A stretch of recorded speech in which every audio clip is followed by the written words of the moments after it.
बहुत नमस्कार दोस्तों। यहाँ पर यूपी बीएड काउंसलिंग की प्रक्रिया जो है उसके बारे में बातें होंगी, बहुत ही विशेष बातें होंगी। और आपको बता दें कि काउंसलिंग की प्रक्रिया कल ही से शुरू हो रही है, 17 सितंबर से। आप लोगों को पता ही होगा। इस पे आपको पता है यहाँ पे 4 राउंड होंगे। काउंसलिंग जो है 4 राउंड में होगी।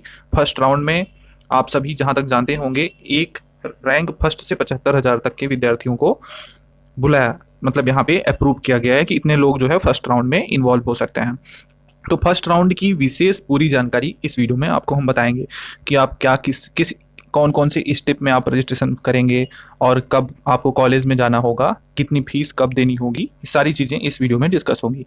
कल आपकी राउंड फर्स्ट की काउंसलिंग है। जिनकी राउंड सेकंड में है, राउंड थर्ड में है, वो भी ये वीडियो पूरा देखें। इनसे उन्हें जो है कुछ ना कुछ जानकारी जरूर मिलेगी, क्योंकि ये पूरे राउंड को कवर करने वाली वीडियो है।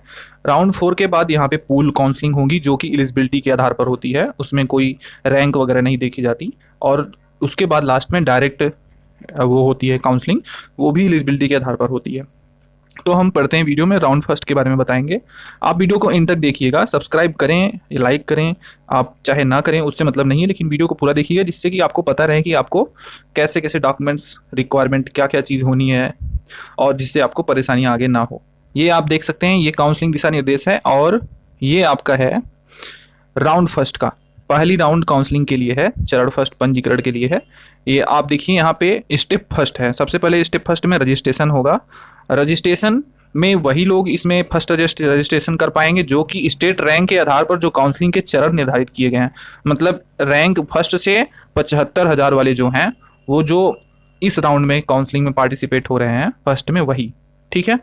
उसके बाद अभ्यर्थियों को लॉगिन विवरण के उपयोग करके लॉगिन करना होगा। अगर आप पासवर्ड भूल गए हैं तो वेबसाइट पर दिए गए लिंक के माध्यम से इसे पुनः प्राप्त कर सकते हैं। काउंसलिंग शुल्क और अग्रिम कॉलेज शुल्क भुगतान करना होगा। जो यहाँ पर 750 रुपये फीस है, वो काउंसलिंग की फीस है, और ये नॉन रिफंडेबल होती है, मतलब ये वापस नहीं होगी। क्योंकि जैसे कॉलेज लॉक करना होता है ना, तो कॉलेज आप लॉक करेंगे तो आपको 5,000 शुल्क लगेगा। हालांकि अगर यदि अभ्यर्थी की सीट आवंटित नहीं होती है तो कॉलेज की अग्रिम फीस 5,000 उनके द्वारा विवरण दिए गए खाते में वापस कर दी जाएगी। खाता वगैरह सब आपको भरना है। और ये जो है आपको बता दें कि आप जनधन वाला अकाउंट ना भरिएगा, क्योंकि उसमें जो है पैसे वापस करने में या फिर भेजने में थोड़ी सी दिक्कत होती है। अच्छा अकाउंट आप भरिएगा, उसमें पैसा आपका वापस आ जाएगा। बट अगर आप लॉक हो जाता है, आपको कॉलेज अलॉट भी हो जाता है, अगर आप वहाँ पे एडमिशन नहीं लेते हैं तो ये पैसा नहीं वापस होगा। उसके बाद है, यदि अभ्यर्थी को सीट आवंटित होती है और वह इसकी पुष्टि करता है तो यह राशि कॉलेज शुल्क में समायोजित की जाएगी। जो आपकी कॉलेज की फीस होती है ना, ये 5,000 उसी में ऐड हो जाएगा। जैसे आपकी फीस जो भी हो, कॉलेज की जो फीस जमा होती है, जैसे प्राइवेट कॉलेज की ज़्यादा होगी, गवर्नमेंट होगा तो कम होगी, वो उसी में ये फीस ऐड हो जाएगी। ठीक है। इसको आपको टेंशन नहीं लेना है कि 5,000 रुपये अलग से लग रहा है, वो उसी में ऐड हो जाएगा। कॉलेज आपका नहीं मिलता है तो वापस हो जाएगा। अदर ये सिर्फ प्रॉब्लम उन्हीं को होगी कि कॉलेज आप लॉक करा के अगर एडमिशन नहीं लेते हैं तो पैसा ये वापस नहीं होगा। ठीक है।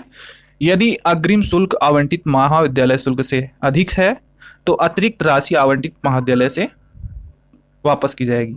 मतलब जैसे गवर्नमेंट कॉलेज है और वहाँ पे शुल्क कम है, और ये 5,000 जो शुल्क है ये आपका ज़्यादा है, तो ये आपको वापस मिल जाएगा। ठीक है।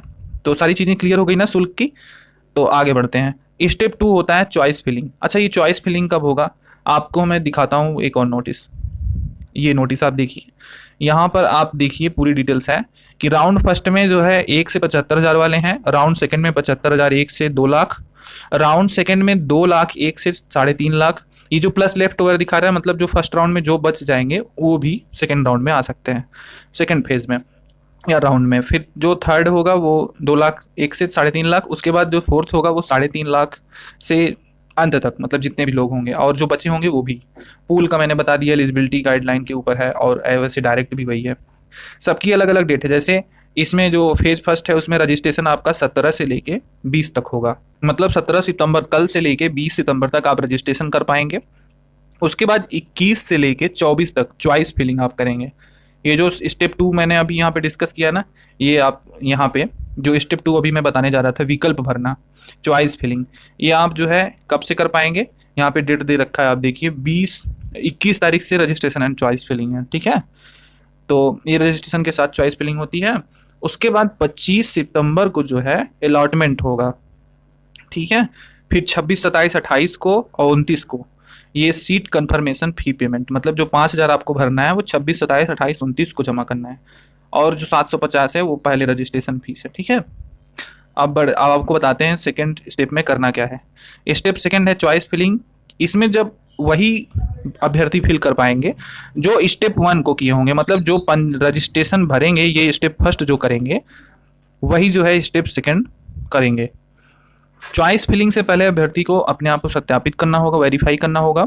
संस्कृत बीएड विद्यालयों में प्रवेश हेतु यदि अभ्यर्थी के पास स्नातक के तीनों वर्षों में संस्कृत है तो अभ्यर्थी को यहाँ का चयन करना होगा।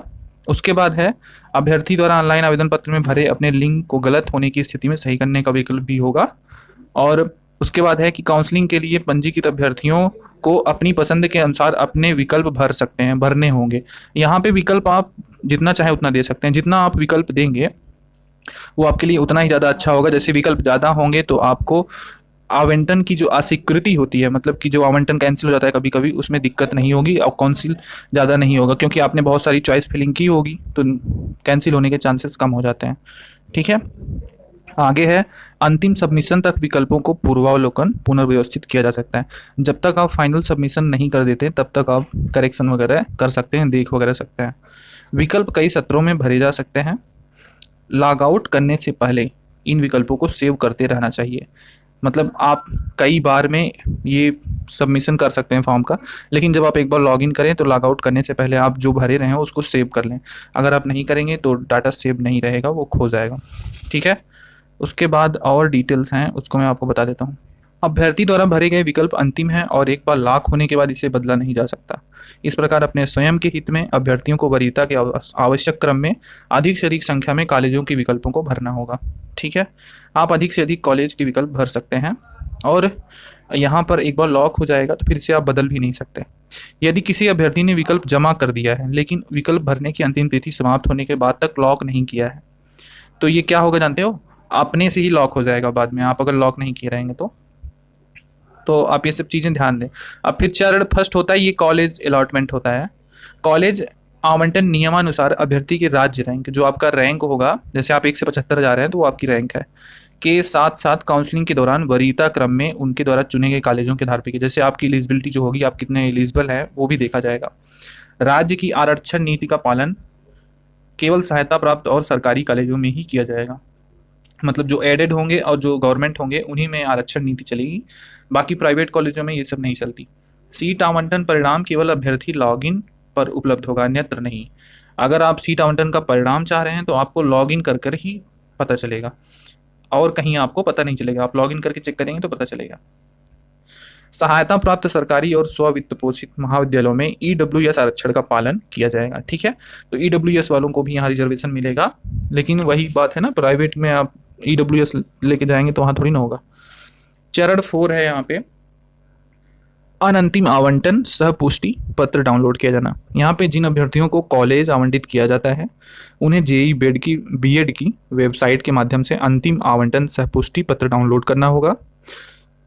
ये जो है आपके काम आएगा जब आप कॉलेज में जाएंगे तो ये लेटर आपको प्रोविजनल अलॉटमेंट कंफर्मेशन लेटर होता है यही। यदि कॉलेज शुल्क अग्रिम कॉलेज शुल्क से अधिक है तो वो बता चुका हूँ मैंने आपको पहले से ही, शेष राशि 3 दिनों के भीतर आपको वापस कर दी जाती है।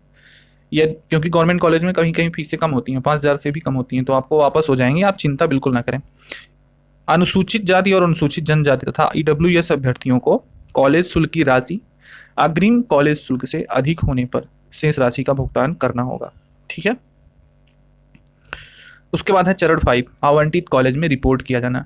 जैसे आपको कॉलेज तो आवंटित हो जाएगा, मतलब अलॉट हो गया, फिर अभ्यर्थी को आवंटन की तारीख से 3 दिनों के भीतर, जैसे कॉलेज अलॉट हुआ आपको 3 दिन के अंदर ही सभी दस्तावेजों के साथ आवंटन सह पुष्टि पत्र, मतलब जो प्रोविजनल आपका अलॉटमेंट लेटर होगा उसके साथ कॉलेज में रिपोर्ट करना होगा। ठीक है।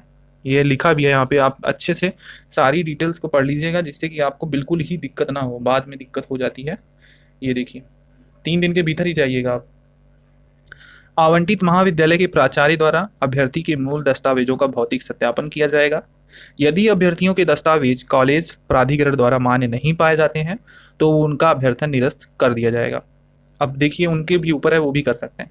अब आ गया मेन बात की डॉक्यूमेंट आप क्या क्या लेके जाएंगे, इसको बहुत ध्यान से देखिएगा। ये वेरी इंपॉर्टेंट है, बहुत लोग फंसने वाले हैं।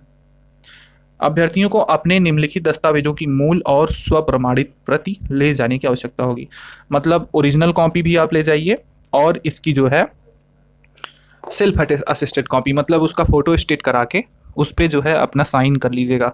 इसको कहते हैं स्वप्रमाणित। ठीक है। फिर उसके बाद लखनऊ विश्वविद्यालय वेबसाइट से अंतिम आवंटन सह पुष्टिकरण प्रमाण, मतलब प्रोविजनल अलॉटमेंट की जो कॉपी होगी उसका प्रिंट आउट होगा, वो भी जरूरी है। और तीसरा पॉइंट है, अभ्यर्थी के जेई बीएड का आवेदन पत्र, जो आपने बीएड का एग्जाम दिया उसका आवेदन पत्र, आवेदन पत्र कह रहा हूँ, जो आपने फॉर्म भरा होगा तो आपको फाइनल सबमिशन लिस्ट वगैरह मिली होगी, जो आपने आवेदन पत्र भरा होगा तो उसका प्रिंट आउट निकलवाए होंगे वो, और प्रवेश पत्र तथा स्कोर कार्ड की कॉपी, तीनों। ठीक है। और फोटो स्टेट सबकी एक एक प्रति करा लीजिएगा, उसको सेल्फ असिस्ट कर लीजिएगा। ठीक है। जन्म तिथि का प्रमाण पत्र, जो कि 10वीं का कक्षा का प्रमाण पत्र होगा, वही आपका डेट ऑफ बर्थ प्रूफ होता है, तो उसको आप ले जाइएगा, ओरिजिनल भी और एक डॉक्यूमेंट भी, मतलब कॉपी भी। फिर आरंभ से अर्हता परीक्षा तक सभी अंक पत्र और प्रमाण पत्र, मतलब शुरू से लेके एलिजिबिलिटी की जो परीक्षा है तक सभी अंक पत्र चाहिए और प्रमाण पत्र, मतलब 10th के बाद इंटर का भी ले जाइएगा आप, और प्रमाण पत्र जितना आपके पास है सब ले जाइएगा। यहाँ पे सीधा सीधा करें ना, all marksheet and certificate up to qualifying examination. ठीक है। जब आपने एग्ज़ाम क्वालिफाई किया उससे पहले आपने, चाहे आपने बीएससी किया है तो उसका, एमएससी भी किया है तो उसका भी ले जाइएगा। मतलब पीजी यूजी आपने दोनों किया है तो पीजी का भी ले जाइएगा, इंटर हाई स्कूल ले जाइएगा, ये सब चीज़ें। हाँ। उसके बाद है नेक्स्ट, निर्धारित प्रारूप में मूल रूप में श्रेणी, उप श्रेणी और वेटेज प्रमाण पत्र, मतलब कैटेगरी सब सर्टिफिकेट, सब category and weightage certificate in original in the prescribed format. ठीक है। मतलब एक फॉर्मेट में होना चाहिए। कैटेगरी का मतलब है जाति प्रमाण पत्र। अच्छा, जनरल वालों को जाति प्रमाण पत्र नहीं लगता। ठीक है। ये आप जाति नहीं ले जाने की आवश्यकता है। निवास प्रमाण पत्र अपने पास रखिएगा जनरल वाले, और जो जनरल वाले नहीं हैं वो कैटेगरी और निवास दोनों रखिएगा। ठीक है। तो ये जो है जितने भी आपके पास सर्टिफिकेट जो जो आपने चूज किया है, वेटेज ईडब्ल्यूएस का आपने चूज किया है तो उसका भी प्रमाण पत्र होना चाहिए। ये सब ओरिजिनल कॉपी आप रखिएगा, एक फोटो कॉपी करा के उसको सेल्फ असिस्ट कर लीजिएगा।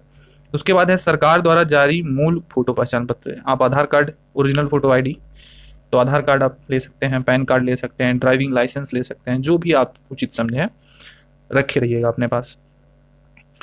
उसके बाद सभी शुल्क प्राप्तियों की प्रतियां, जितनी भी रिसिप्ट होंगी, जैसे आपने 750 रुपये भरा है तो उसका भी, और 5000 भरा है तो उसका भी फीस रिसिप्ट, ये सब आप रखिएगा। अभ्यर्थी के पासपोर्ट आकार की 2 फोटो होनी चाहिए। पासपोर्ट साइज फोटो आप 2 से ज़्यादा रखिएगा, मैं यही कहूँगा। कभी कभी होती हैं ज़्यादा लग जाती हैं, तो 2 से ज़्यादा रखिएगा। 2 तो कंपलसरी मांग रहा है, 2 से ज़्यादा रखिएगा। ठीक है। समझ में आ गई सारी बात। तो ये थी राउंड फर्स्ट जो कि कल से होने वाला है, उसके लिए पूरी डिटेल्स। उम्मीद है जानकारी आपको अच्छी लगी होगी। राउंड सेकंड जैसे ही आएगा उसके बारे में भी आप बताइएगा कमेंट में। जो राउंड सेकंड के लिए हैं उनके लिए भी वीडियो बनेगी। और भी किसी प्रकार का क्वेश्चन आपके अगर जहन में गूंज रहा है तो आप उसको अवश्य पूछिए, एक एक का हम जवाब देंगे, ये हमारा वादा है। तो वीडियो यहीं तक। ऑल द बेस्ट सभी को, धन्यवाद।